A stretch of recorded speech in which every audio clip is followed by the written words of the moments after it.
விவசாயிகள் ஆர்வமா எதிர்பார்த்துக்கிட்டு இருந்த 50,000 வரைக்கும் பயிர்க்கடன் தள்ளுபடி செய்யப்படும் அப்படின்னு சொல்லியிருந்த நிலையில அது 75,000 அதோடைய வரம்பு உயர்த்தப்பட்டிருக்கு. இந்த பயிர்க்கடன் தள்ளுபடி யாருக்கெல்லாம் கிடைக்கும், யாரெல்லாம் இதுக்கு கீழே பயன்பெற முடியும், எல்லாருக்குமே இந்த பயிர்க்கடன் தள்ளுபடி கிடைச்சிருமா? 75,000 வரைக்கும் பயிர்க்கடன் வச்சிருந்தா 100% மானியம். அப்போ 75,000 மேல பயிர்க்கடன் வச்சிருக்கிறவங்களுக்கு எவ்வளவு மானியம் கிடைக்கும்? தமிழக முதலமைச்சர் விஜய் அறிவித்த இந்த பயிர்க்கடன் தள்ளுபடி குறித்த ஒரு சிறப்பு வீடியோவா தான் இது இருக்க போகுது. அதனால இந்த வீடியோவை கடைசி வரைக்கும் ஸ்கிப் பண்ணாம பாருங்க. பாஸ் ஃபாலோ ஃபார்மிங் தமிழ் நேயர்களுக்கு வணக்கம். நான் மதுமிதா.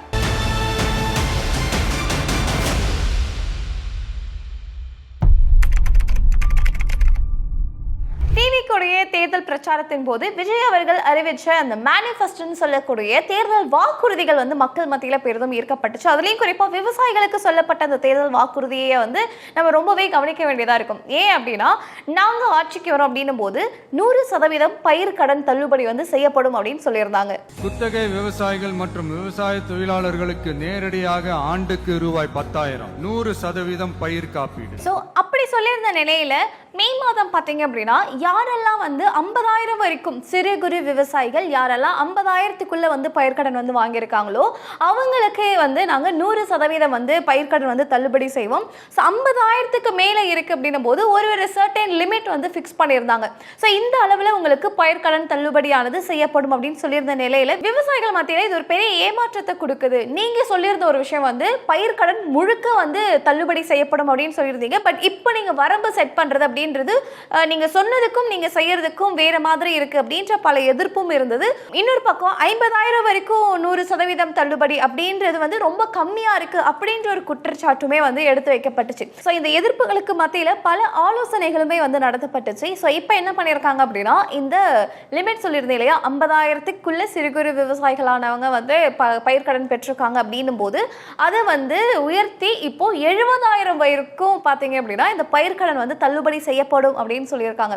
முன்னாடி கொடுத்திருந்த பட்டியலில் பாத்தீங்க அப்படின்னா 50,000ல இருந்து 60,000க்குள்ள பயிர்க்கடன் வாங்கியிருக்காங்க அப்படின்னும் போது சிறு விவசாயிகளுக்கு 40,000ம் குறு விவசாயிகளுக்கு 20,000 தள்ளுபடி செய்யப்படும் அப்படின்னு சொல்லியிருந்தாங்க. அதே மாதிரி 60,000ல இருந்து 70,000க்குள்ள இருக்கிறவங்களுக்கு சிறு விவசாயிகளுக்கு 30,000ம் குறு விவசாயிகளுக்கு 15,000ம் ஒரு லிமிட் செட் பண்ணி 1,00,000க்கு மேல இருக்கிறவங்களுக்கு 5,000 மட்டும்தான் சிறு குறு விவசாயிகளுக்கு ரெண்டு பேருக்குமே சேர்த்து 5,000 தள்ளுபடி செய்யப்படும் அப்படின்னு சொல்லியிருந்தாங்க.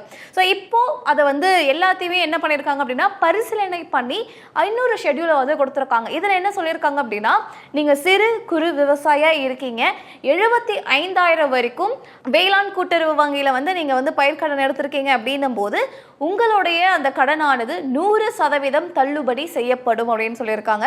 கூடுதலா நீங்க 75,000க்கு மேல கடன் வச்சிருக்கீங்கன்னும் போது உங்களுடைய கடன் தொகையிலிருந்து 35,000 வரைக்கும் தள்ளுபடி செய்யப்படும் அப்படின்ற ஒரு புது லிஸ்ட்டை கொடுத்திருக்காங்க.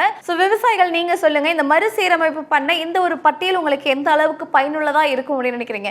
ஏன்னா முன்னாடி சொல்லியிருந்த ஒரு விஷயம் என்ன அப்படின்னா, 1,00,000க்கு மேல இருக்கு, 75,000க்கு மேல இருக்கு அப்படின்னும் போது மேக்சிமமாவே 20,000 10,000 இப்படின்ற மாதிரிதான் இருந்துச்சு. பட் இப்போ 35,000 வரைக்கும் சலுகை கிடைக்கும் அப்படின்னும் போது கண்டிப்பா இது ஒரு பெரிய ஒரு மாற்றத்தை கொடுக்கும் அப்படின்ற ஒரு நம்பிக்கை இருக்கு.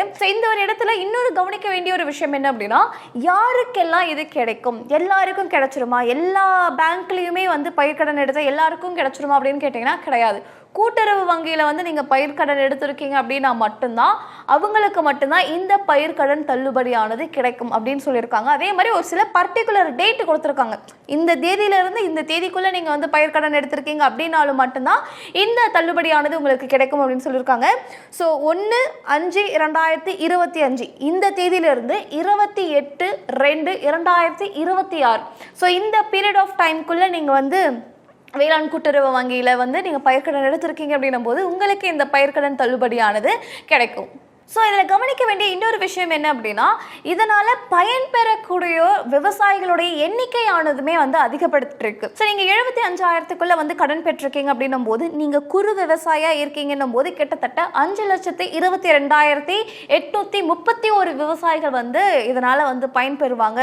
அதே மாதிரி சிறு விவசாயிகள் பாத்தீங்க அப்படின்னா 94,729 பேர் இதன் கீழே பயனடைவாங்க அப்படின்னு ஒரு டேட்டா கொடுத்துருக்காங்க. அதே மாதிரி 75,000க்கு மேல கடன் வச்சிருக்கக்கூடிய குறு விவசாயிகள் வந்து கிட்டத்தட்ட 3,10,942 பேர் வந்து பயனடைவாங்கணும். சிறு விவசாயிகள் 4,21,944 பேர் வந்து பயனடைவாங்க அப்படின்ற ஒரு டேட்டாவுமே வந்து கொடுத்திருக்காங்க. கூடுதலா இந்த திட்டத்தின் கீழே அரசாங்கத்துக்கு எவ்வளவு செலவாகும், எவ்வளவு நிதி ஒதுக்குறாங்க அப்படின்னு பாத்தீங்கன்னா, சிறு குறு விவசாயிகள் அதே மாதிரி இதர பேர் விவசாயிகள் இவங்க எல்லாருக்குமே சேர்த்து மொத்தமா கிட்டத்தட்ட 5,932.23 கோடியானது நிதி வந்து ஒதுக்கப்பட்டிருக்கு அப்படின்ற ஒரு டேட்டாவுமே வந்து கொடுத்திருக்காங்க. ஸோ நீங்க சொல்லுங்க, நீங்க வந்து என்ன மாதிரியான எவ்வளவு பயிர்க்கடன் எடுத்திருக்கீங்க அப்படின்ற ஒரு டேட்டா வந்து நீங்க இதில் கொடுக்குறீங்கன்னும் போது, ஸோ தட் ஓகே இவ்வளவு பேர் வந்து பயனடைவாங்க, இவ்வளவு பேர் பயனடைய முடியும் அப்படின்ற ஒரு விஷயத்தையுமே வந்து நம்மளால கமெண்ட் செக்ஷன்ல பார்க்க முடியும். ஏன்னா அரசாங்கம் ஒரு டேட்டாவை கொடுக்குறாங்க அப்படின்றத தாண்டி களத்தில் இருக்கக்கூடிய விவசாயிகள் என்ன மாதிரியான விஷயங்களை ஃபேஸ் பண்றாங்க, நிஜமாலே அவங்களுக்கு இந்த பெனிஃபிட்ஸ்லாம் கரெக்டாக கிடைக்குதா அப்படின்ற ஒரு இதுவுமே வந்து நம்ம பார்க்கணும் இல்லையா? ஸோ நீங்கள் சொல்லுங்கள், நீங்கள் ஒருவேளை பயிர்க்கடன் வச்சுருக்கீங்கன்னும் போது இந்த தேதிக்குள்ளே நீங்கள் பயிர்க்கடன் எடுத்திருக்கீங்களா? கூடுதலாக இவங்க சொன்ன கூட்டுறவு வங்கியில் பயிர்க்கடன் எடுத்திருக்கீங்களா? ஒருவேளை எவ்வளவு பயிர்க்கடன் எடுத்து உங்களுக்கு எவ்வளவு வந்து இதில் தள்ளுபடி ஆகுது அப்படின்ற அமௌண்ட்டுமே இந்த வீடியோட கமெண்ட் செக்ஷனில் பதிவு பண்ணுறீங்கன்னும் போது ஓகே நிஜமாலே இந்த ஒரு திட்டத்தின் கீழே இவ்வளவு பேர் வந்து பயன்பெறாங்க அப்படின்ற ஒரு விஷயத்தை நம்மளால பார்க்க முடியும். ஓகே, அரசாங்கம் கிட்டத்தட்ட 6,000 கோடியில் வந்து இவ்வளவு பெரிய விஷயத்த வந்து பண்ணுறாங்க, மக்களுக்கு ஒரு நலத்திட்டத்தை கொண்டு வராங்க அப்படின்னும் போது மக்களுக்கு இதன் மூலியமா என்ன மாதிரியான பெனிஃபிட் இருக்குது அப்படின்றதையுமே நம்ம பார்க்கணும் இல்லையா? மெயினாக இந்த பயிர் கடன் தள்ளுபடியை எதுக்காக கொண்டு வராங்க அப்படின்னு பார்த்தீங்கன்னா, ஃபர்ஸ்ட் கடன் சுமையை வந்து குறைக்கணும். ஏன்னா நிறைய விவசாயிகள் ஃபேஸ் பண்ணக்கூடிய ஒரு விஷயமே வந்து இந்த கடன் தொல்லை தாங்க முடியலங்க, வீட்டில் வந்து கத்துறதா இருக்கட்டும், இதை வந்து அடுத்த லோனுக்கு போகிறோம் அப்படின்னும் போது கொடுக்காததுக்கான ஒரு சில காரணமும், முன்னாடி வச்சிருந்த பெண்டிங், இந்த மாதிரி பல பிரச்சனைகளை வந்து நாங்கள் ஃபேஸ் பண்ணுறோம் அப்படின்னு சொல்கிறாங்க. ஒருவேளை இந்த பயிர்க்கடன் தள்ளுபடியானது நடக்குது அப்படின்னும் போது இந்த கடன் சுமையானது குறையும்.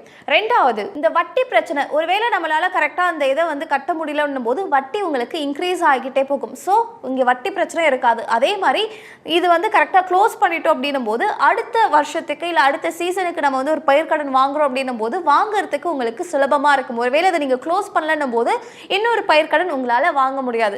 ஸோ அரசுக்கிட்ட இருந்து ஒரு சலுகை வருது, அதன் மூலயமா நீங்கள் க்ளோஸ் பண்ணிட்டீங்கன்னும் போது உங்களுக்கு தானே அது ஈஸியாக இருக்கும். இதில் இருக்கக்கூடிய 4வது சலுகை என்ன அப்படின்னு பார்த்தீங்கன்னா, ஸோ விவசாயிகளுடைய பணப்புழக்கத்தை வந்து இது மேம்படுத்தும்.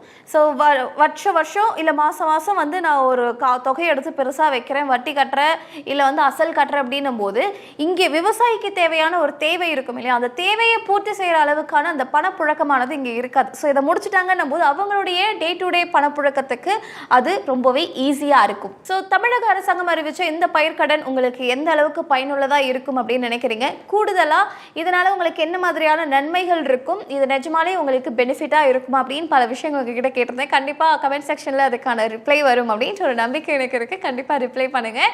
அண்ட் இந்த மாதிரி இன்னொரு ஃபார்மிங் குறித்த வீடியோவில் உங்களை வந்து சந்திக்கிறேன். Thank you so much.